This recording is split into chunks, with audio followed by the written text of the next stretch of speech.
Bonjour, j'espère que vous allez bien. On se retrouve pour une nouvelle vidéo, cette fois-ci sur le suivi du portefeuille compte titres ordinaire, c'est l'épisode 45.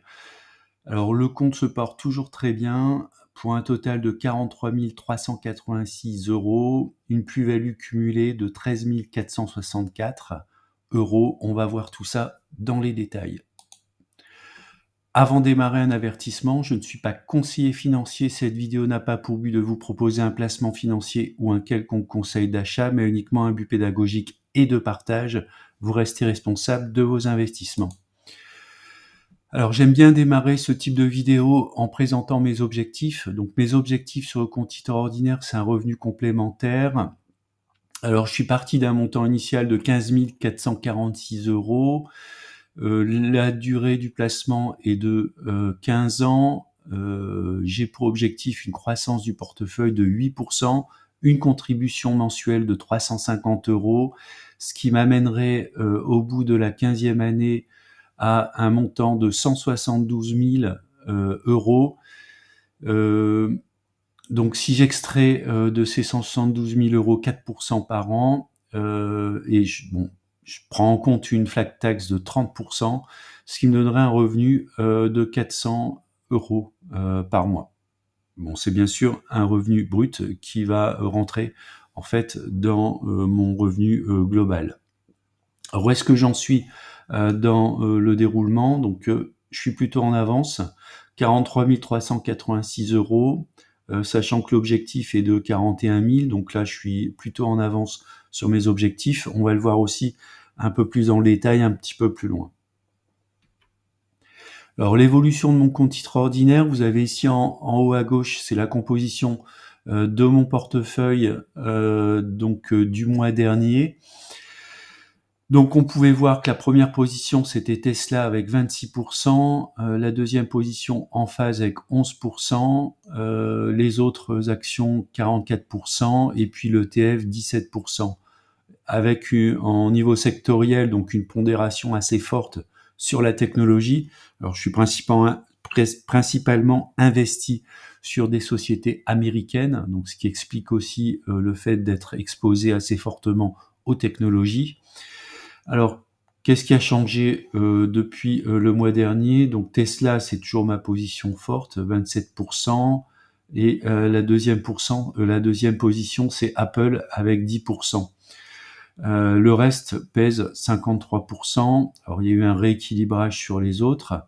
Et puis, mon ETF SP500 pèse également pour 10%. Alors, en termes d'évolution, donc j'ai rajouté ici dans mon tableau le montant 43 386 €. Donc ce qui m'amène ici en bleu, vous avez l'évolution de mon CTO dans le temps depuis la création de celui-ci. Donc en réalité, je suis parti de 13 029 € ici.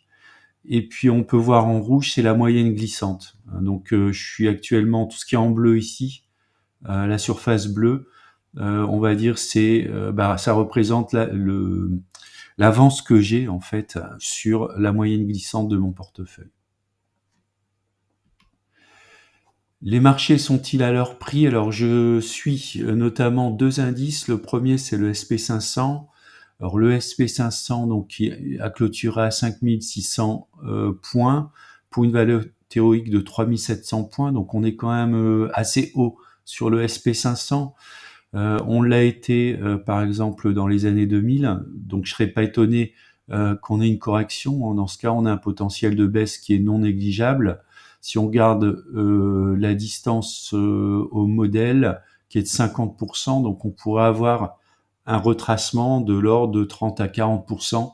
Ce serait tout à fait possible dans les semaines ou les mois à venir. Alors j'ai mis à droite également ici l'évolution de l'indice sur une période relativement longue.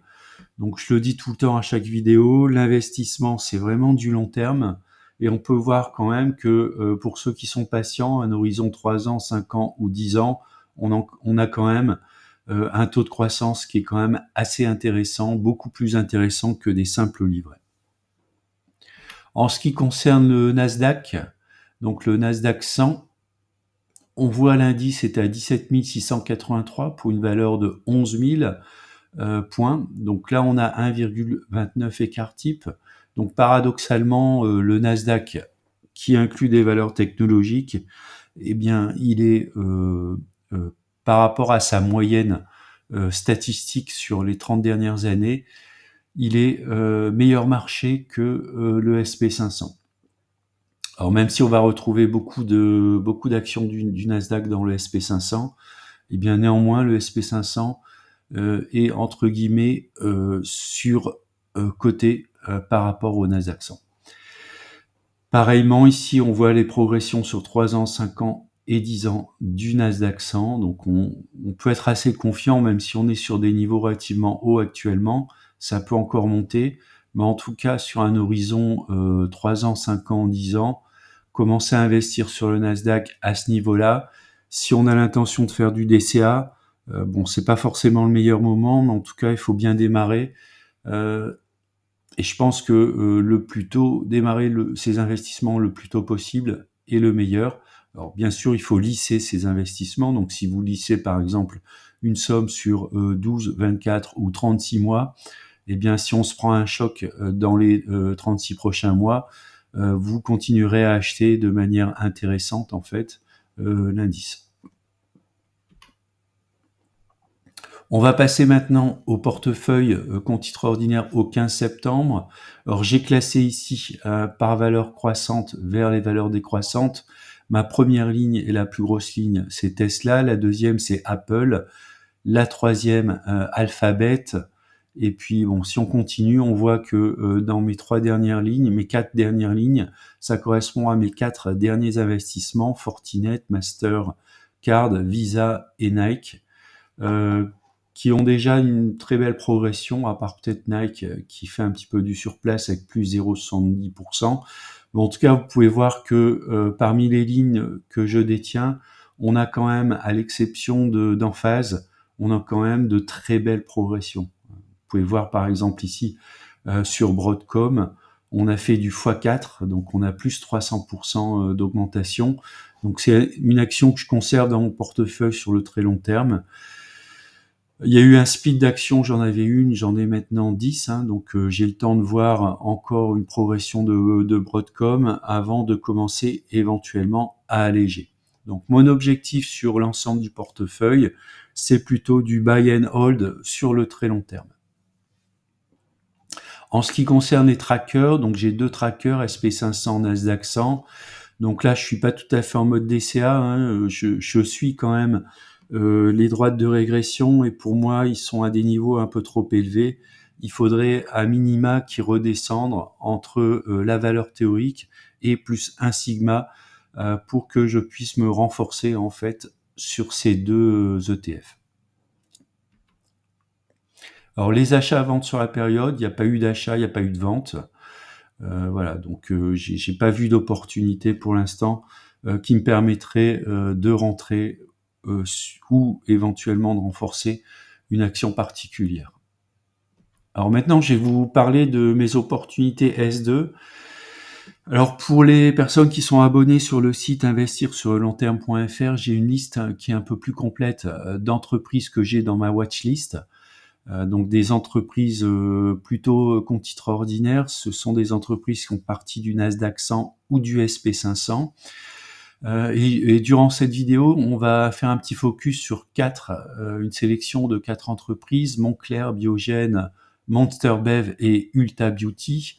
Alors, Moncler étant jaune, puisque j'ai investi sur Moncler. Alors si vous avez vu ma vidéo sur le PEA et cette vidéo sur le compte titre ordinaire, elles ne figurent pas parmi la liste des actions pour une raison simple, c'est que je n'ai pas investi directement dans Moncler en achetant des actions Moncler, mais je suis passé par des turbos.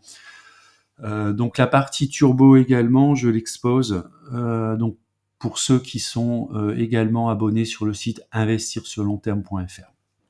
Alors on démarre avec la première action, donc c'est Ulta Beauty. Alors pourquoi j'ai sélectionné Ulta Beauty? Alors d'une part au niveau des indicateurs financiers, ils sont excellents, et puis d'autre part également par rapport à la croissance du modèle. On a ici sur à peu près 16 ans, donc statistiquement, on a une croissance de l'action en moyenne de 22% par an. C'est en gros, c'est la pente de la droite de régression ici en rouge. On a un coefficient de corrélation de 0,95, ça veut dire que le cours fluctue relativement peu autour de sa valeur théorique. Donc ça veut dire que la valeur théorique est quand même un bon fil conducteur pour donner un prix moyen en fait au niveau de l'action. Et chose intéressante d'ailleurs, c'est la caractéristique de ma sélection dans ma watchlist, c'est que ce sont des actions qui sont entre guillemets en retard par rapport à la valeur théorique. Donc par exemple ici, Ulta Beauty est à moins 1,69 écart type pour un cours à 378 $ et une valeur théorique à 812 $. Alors même si on voit quand même que c'est une action qui depuis 2017 a tendance à stagner ici, c'est une action qualité et sans doute qu'elle va tôt ou tard rattraper en fait son prix moyen, d'où le fait de l'avoir mis en watchlist. Alors maintenant, je vais regarder l'analyse graphique sur cette action. Donc pour l'instant, je suis pas rentré en fait sur cette valeur. On est ici, on avait un petit trend depuis l'année 2020 qui était haussier. On est plutôt ici sur le bas du trend haussier. Alors on a un très bon support ici autour des 300 $ qu'on a touché une première fois. On a bien rebondi. On est actuellement autour des 378 $. Donc c'est une action, même encore à ce prix-là, qui pourrait tout à fait retourner. On pourrait jouer le range 360-560 $. La deuxième action, c'est Monster Beverage. Donc Monster Beverage a une croissance du modèle depuis 30 ans de 32% par an. On voit ici, très belle croissance. On a un coefficient de corrélation de 0,88. Elle est actuellement à moins 1,74 écart type. Alors c'est une action qui a tendance également à stagner depuis les années 2016.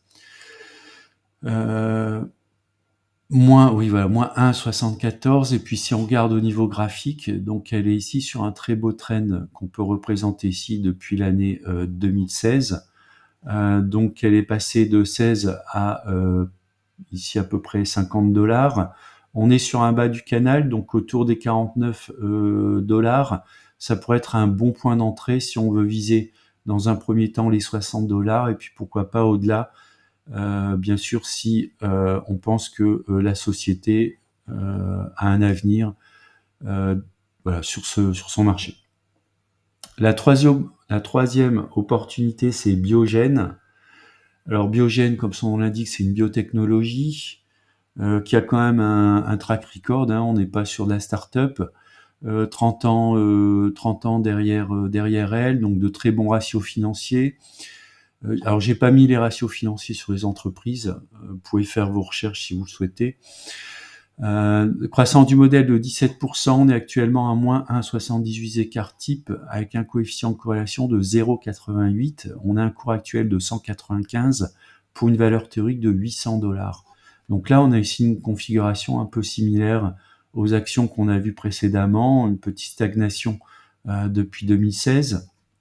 Si on regarde maintenant du point de vue graphique, on voit bien cette stagnation, donc on peut jouer le bas du range ici autour des 195 $, pour rebondir, aller chercher dans un premier temps les 316, puis ensuite les 400 $. Alors pour l'instant sur ces trois sociétés, je ne suis pas encore positionné, c'est encore au stade de la réflexion. Alors la quatrième entreprise, c'est Moncler, alors qui est une société qui est cotée à Milan. Je n'ai pas regardé si elle était cotée sur le marché américain, donc on est plutôt sur le éligible au PEA. Je l'ai pas rentré dans mon PEA. J'aurais pu, mais en fait, pour des raisons, le fait qu'elle soit pas cotée sur le marché parisien, ça me gênait un petit peu en termes d'accès dans mon PEA Bourse Directe. Donc Moncler. Alors Moncler a une progression de 17% par an sur les 10 dernières années, avec un bon coefficient de corrélation 0,94. On voit actuellement qu'elle a moins 2,24 écart type. Donc, alors, elle est habituée à toucher ces niveaux-là, hein. Elle l'a touché ici en 2015, en 2016, également ici en 2022. Bon, à chaque fois, elle a quand même su rebondir. Alors, pas forcément de manière très importante, mais au moins récupérer sa valeur théorique sur la droite de régression qui serait de 76 euros. Donc, on aura un potentiel ici à peu près 50% en termes de rattrapage. Si on regarde au niveau graphique, on voit quand même qu'on a ici une belle droite de tendance, alors qu'on a cassé. Alors ça, par contre, c'est pas forcément bon signe. Maintenant, si on regarde au niveau des supports, on a un très bon niveau de support à 47 euros, éventuellement à 43 euros, voire à 35,88. Alors, je vous ai dit que je suis rentré en fait sur Moncler. Alors, effectivement, je suis rentré sur Moncler via un produit à effet de levier. Donc un turbo, ce qu'on appelle un turbo. Alors vous avez ici le code ISIN, DE30SH71B61. Le turbo, donc c'est un long, c'est-à-dire qu'il a un effet avec un effet de levier de x3. Donc c'est-à-dire que lorsque l'action gagne 1%, le turbo gagne 3%, et lorsque l'action baisse de 1%, le turbo baisse de 3%. Alors, je vous ai mis ici l'évolution depuis un an du cours de Moncler. On est sur des zones relativement basses sur un an. Et puis, vous avez ici donc les valeurs sur lesquelles je suis rentré. Alors, ce sont des turbos à effet de levier, par exemple ici, levier 3. Donc, si on regarde, je suis actuellement en moins-value de 22%. Donc, ça veut dire que pour rattraper mon cours, globalement, il faudrait que l'action monte de 7%, hein, donc 7 x 3, 21, ce qui me permettrait de revenir sur mon cours, mon prix d'achat au minimum. Alors j'en ai 45, j'ai investi 200 euros. Donc, vous pouvez voir aussi que sur les produits à effet de levier, ce qui est intéressant aussi, c'est qu'on n'est pas obligé d'investir des sommes conséquentes. Donc là, en l'occurrence, je suis en moins-value latente de 60 euros. Alors généralement sur ces produits effet de levier, ce qui est bien, c'est qu'on n'a pas de barrière ou de strike qui fait que vous, si le cours atteint cette barrière ou ce strike, vous êtes sorti et vous perdez l'ensemble de votre mise. Donc en l'occurrence ici les 200 euros, hein, c'est ce que j'ai mis sur l'action. Donc je peux gérer en fait ce produit effet de levier de la même manière que je peux gérer une action, c'est-à-dire je peux faire des renforcements ou des allègements comme on pourrait le faire sur une action classique. Voilà ce que je peux dire. Alors en termes de coût également, combien ça coûte lorsqu'on souscrit ce type de produit à effet de levier? Par exemple, si vous le faites sur une plateforme comme DeGiro, les coûts c'est 0,5 euros par transaction. Donc si vous faites une transaction de 200 euros, ça va vous coûter 0,5 euros. Donc on est sur des coûts tout à fait raisonnables si on compare par rapport à l'achat et la vente d'une action classique ou traditionnelle. Voilà, c'est la fin de la vidéo. Je vous remercie de l'avoir regardé. N'hésitez pas à mettre des commentaires si vous souhaitez. Pour ceux qui sont toujours intéressés par l'abonnement, donc on a une promotion qui se termine ici le 15 septembre. Donc n'hésitez pas à vous abonner. Et puis je vous dis à bientôt pour une prochaine vidéo.